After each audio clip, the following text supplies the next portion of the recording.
Contoh kasus rinitis alergi, seorang pasien remaja 16 tahun datang dengan keluhan ingus cair, encer, profuse, bersin, dan mata yang tampak sayu. Pada anamnesis, dia menceritakan bahwa nilai pelajarannya mulai turun drastis, selalu merasa lelah. Dalam 5 bulan terakhir, gejalanya dirasa semakin memberat. Anamnesis apa yang menurut Anda ada penting, yaitu anamnesis gejala hidung, bersin-bersinnya lebih dari 5 kali dalam setiap serangan, rhinore, ingus bening, encer, hidung tersumbat atau menetap berganti, gatal di hidung, tenggorok, langit-langit atau telinga.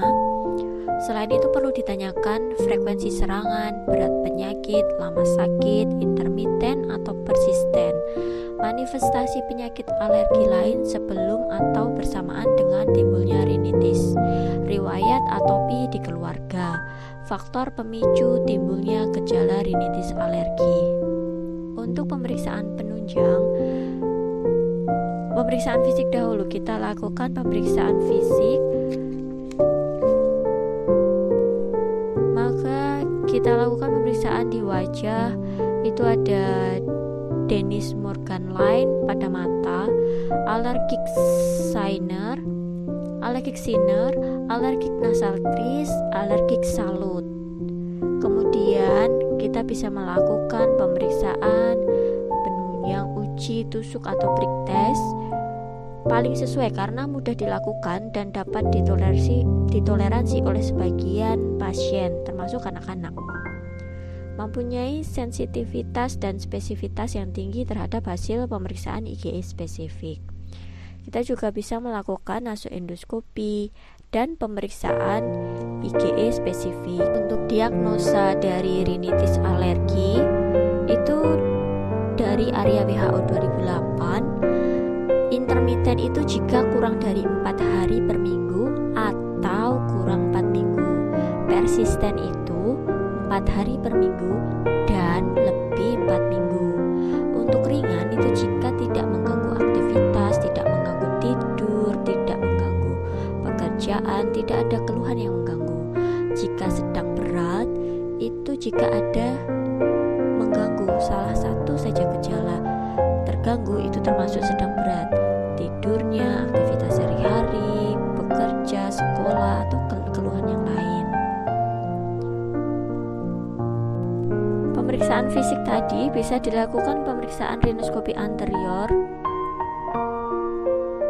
Perhatikan apakah ada edema pada konka inferior atau media yang diliputi sekret encer bening, mukosanya pucat, keadaan anatomi hidung lainnya seperti septum nasi. Perhatikan pula kemungkinan adanya polip nasi. Nasoendoskopi, pemeriksaan penunjang, pemeriksaan fisik nasoendoskopi ini dapat menilai patologi hidung dan sinus paranasalis yang tidak terlihat pada pemeriksaan rinoskopi anterior. Dapat menggunakan endoskopi tipe rigid atau fleksibel, gambaran konka inferior yang livid atau pucat, dan dapat juga ditemukan konka yang hipertrofi. Terdapat tanda khas penderita rinitis alergi ini secara fisik, yaitu allergic sinner, yaitu warna kehitaman pada orbita dan palpebra, nasal crease atau linea nasalis, penebalan serta timbulnya skar pada hidung. Alergi salut biasanya terdapat pada anak. Ini karena anak mencoba mengurangi rasa gatal di hidung. Pemeriksaan penunjang bisa dilakukan tes kulit tusuk, prick test, intradermal skin test atau skin endpoint titration test, IgE serum spesifik tapi mahal. IgE serum total ini kurang bermanfaat. Nilai normal dewasa IgE serum total itu 100 sampai 150 IU per mili. Untuk pemeriksaan sitologi hidung bila diperlukan untuk menentukan antara alergi atau non alergi dan rinitis akibat infeksi.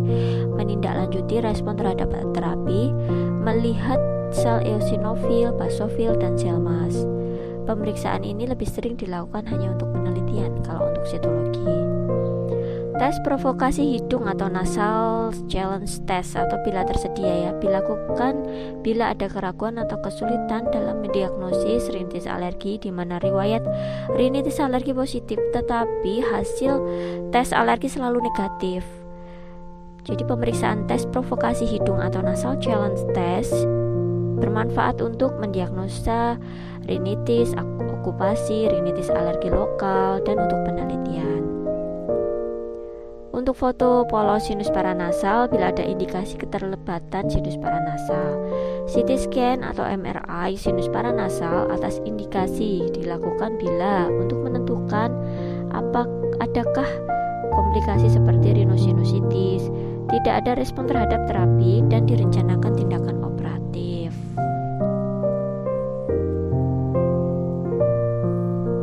Tata laksana dari rinitis alergi bisa dilakukan cuci hidung, terapi antihistamin, bisa antihistamin generasi 1 seperti dexclorpeniramin, chlorpeniramin maleat, tripolidin atau generasi 2 seperti cetirizin, loratadin. Kemudian selain itu dekongestan hidung, kombinasi antihistamin dan dekongestan oral, glukokortikoid topikal, golongan kromolin, antileukotrien ataupun imunoterapi. Tata laksana dari rinitis alergi ini bertujuan untuk mengurangi gejala akibat paparan alergi, hiperreaktivitas dari non-spesifik dan inflamasi, memperbaiki kualitas hidup penderita sehingga dapat menjalankan aktivitas sehari-hari. 3. Mengurangi efek samping pengobatan. 4. Mengedukasi penderita untuk meningkatkan ketaatan berobat dan kewaspadaan terhadap penyakit. 5. Memperbarui jalannya penyakit. Selain itu, tata laksana rinitis alergi itu adalah avoidance atau menghindari alergen.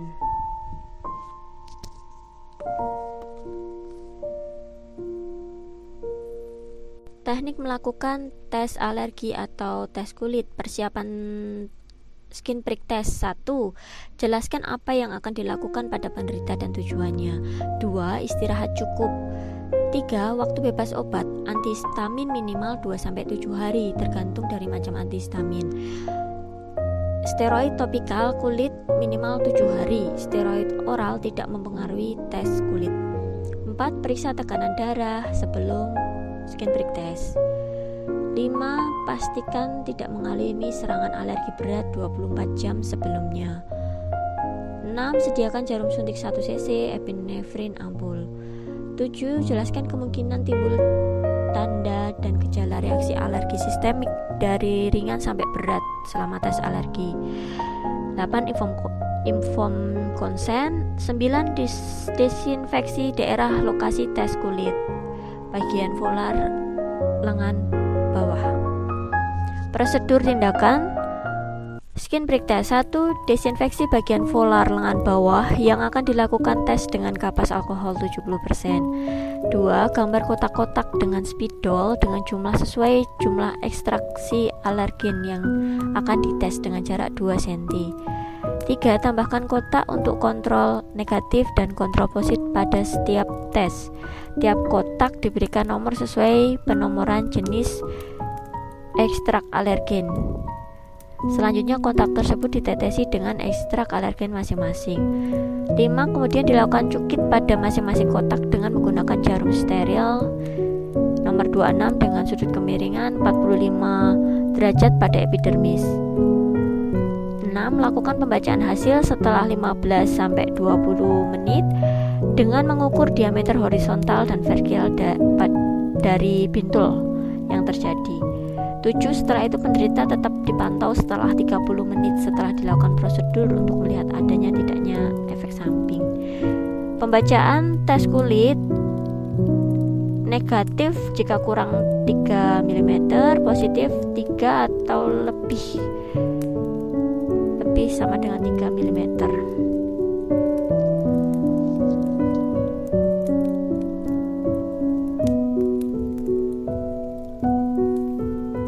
Selama tes kulit, jika terjadi reaksi alergi sistemik, nadi cepat, lemah, tekanan darah menurun, pasien mendadak mengeluh lemas, mual, maka segera tidurkan pasien tanpa bantal, periksa tanda tensi dan nadi, suntik epinefrin 0,2 cc subkutan intramuskular, amati nadi, tensi, pernafasan 5 menit. Jika belum perbaikan, dapat diulangi epinefrin setelah 10 menit, diikuti pemberian steroid IM, pasang infus dan konsul anestesi. Untuk diferensial diagnosis dari rinitis alergi adalah rinitis vasomotor,